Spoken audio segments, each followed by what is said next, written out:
প্রায় 15 বছর একটা ভয়াবহ ফ্যাসিস্ট দানব সরকারের বিরুদ্ধে লড়াই করেছি, যুদ্ধ করেছি।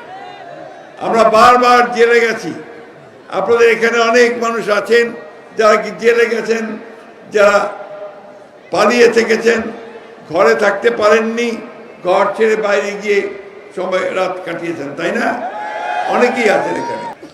এটা শুধু এখানে নয়, সারা বাংলাদেশে এই একটা অবস্থা ছিল, একটা ভয়, ত্রাস, ভীতি রাজত্ব সৃষ্টি করা হয়েছিল, যেটাকে আমাদের ব্যারিস্টার সাহেবরা বা পণ্ডিত ব্যক্তিরা বলেন ফ্যাসিজম, ফ্যাসিবাদ। সেই ফ্যাসিবাদ জিনিসটা কি?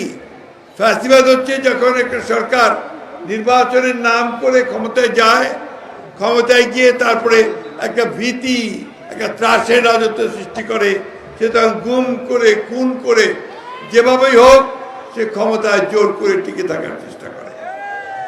হাসিনা তাই করেছে, তাই না?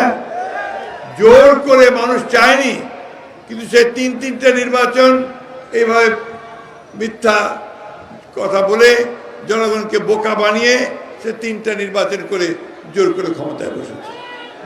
সে ভেবেছিল কোনোদিন ক্ষমতা থেকে যাবে না, কিন্তু আমরা বলি না একটা কথা যে আল্লাহ তাআলা ভাবে একরকম, মানুষ ভাবে একরকম, আল্লাহ তাআলা কিন্তু ভাবে আরেক রকম, তাই না? দেখেন কিভাবে একেবারে কয়েক মাসের মধ্যেই এই হাসিনাকে সব পরিবার সহ, ছেলে মেয়ে, বউয়ের বউ, ছেলের বউ, সবকে নিয়ে পালিয়ে যেতে হয়েছে, তাই না? এবং যাওয়ার সময় সে সময় পর্যন্ত পায় নাই। তাকে গিয়ে যখন সেনাবাহিনীর লোকেরা বলেছেন যে আপনি দুটো চয়েস আছে আপনার, আপনি দুটোর মধ্যে একটাকে বেছে নেবেন, সেটা হচ্ছে যে চতুর্দিক থেকে জনগণ আসছে উত্তাল সমুদ্রের মতো, তাদের দ্বারা পিষ্ট হবেন, নাকি যান বাঁচানোর জন্য পালিয়ে যাবেন। সেই নেত্রী যিনি সবসময় বলতেন যে আমি পালাই না, আমি ভয় পাই না, আমি মুজিবের বেটি, আমি পালাই না, বলতো না? কিন্তু সেই মহিলা তখন জীবন নিয়ে তার নেতা কর্মীদেরকে ছেড়ে দিয়ে সমস্ত সারা দেশে যে অসংখ্য আওয়ামী লীগেরা আছে তাদেরকে বিপদে ফেলে দিয়ে সে পালিয়ে গেছে, তাই না? এই অঞ্চলে তো অনেক মানুষ আছেন যারা আওয়ামী লীগ করতেন, তাই না ভাই? এখন তাদের কি অবস্থা?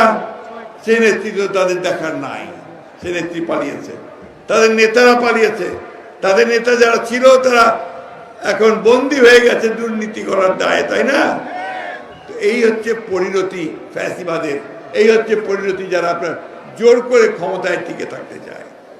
এই আমাদের ছাত্রদেরকে আমি ধন্যবাদ জানাতে চাই, আমাদের ভাইদেরকে যারা 15 বছর লড়াই করেছে তাদেরকে ধন্যবাদ জানাতে চাই যে তারা তাদের বুকের রক্ত ঢেলে দিয়ে আমাদের জন্য আবার একটা সুযোগ সৃষ্টি করে দিয়েছেন যে আমরা আমাদের দেশটাকে আবার একটা গণতান্ত্রিক পদ্ধতিতে গড়ে তুলব।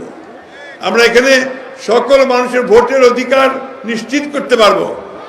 আপনারা এই আগে কতগুলো ভোট হয়েছে, ভোট দিতে পারছেন? আমাদের ছেলেরা ভোট দিতে পারছে? কেউ পারে না। 3 বার 15 বছর ধরে আর ভোট দিতে পারে না, তাই না? সেই ভোটের অধিকারটা আমরা ফিরে চাই। আমার ভোট আমি দেব, যাকে খুশি তাকে দেবো, তাই না? আমরা 2016 সালে আমাদের নেত্রী দেশনেত্রী বেগম খালেদা জিয়া তিনি ভিশন বাংলাদেশ 2030 দিয়েছিলেন, বাংলাদেশের কি হতে পারে ভবিষ্যতে 2030 সালে তা বলেছিলেন। আর আমাদের নেতা তারেক রহমান সাহেব তিনি 2 বছর আগে 2022 সালে তিনি 31 দফা দিয়েছেন। সেই 31 দফাটা কি? সংস্কার। লোকে বলে এই সংস্কার কি জিনিস? সাধারণ মানুষ সংস্কার অত বুঝে না, তাই কি বুঝে? মূল কথা আমি যেন ভোটটা দিতে পারি, আমার দেশে যেন শান্তি থাকে, আমার জিনিসপত্রের দাম যেন কম হয়, মারামারি যেন না হয়, তাই না? এই জিনিসগুলো আমরা চাই। চুরি ডাকাতি যেন না হয়। আর আমাদের এই অঞ্চলের মানুষের একটা বড় সমস্যা আছে, গরু চুরি যেন না হয়, তাই না? ধান যেন কেউ কেটে নিয়ে যায়, তাই তো? এই জিনিসগুলো আমাদেরকে সুন্দর করতে হবে, দেশকে গড়ে তুলতে হবে। স্কুল কলেজ মাদ্রাসাতে যেন ভালোভাবে ছেলেমেয়েরা লেখাপড়া করতে পারে তার ব্যবস্থা করতে হবে। আর কথায় কথায় ঘুষ যেন দিবা না হয়, এটা একটা বড় সমস্যা। বা খালি ঘুষ চাহাতে, যেইটা চাহাতেন সেইটি ঘুষ চাহাতে, তাই না? ঘুষ আমরা আর দিবা না হয়। আপনারা সবাই রুখে দাঁড়াবেন, কেউ ঘুষ দিবেন না। যে ঘুষ চাইবে ওকে ধরে নিয়ে গিয়ে পুলিশের হাতে দিবেন। আপনারা বলে পুলিশও তো ঘুষ খাচ্ছে, কি তাই না? ওই পুলিশকে আমরা এখন পরিবর্তন করতেছি, ইনশাল্লাহ ওই পুলিশও এখন জনগণের পুলিশ হবে, তাই তো?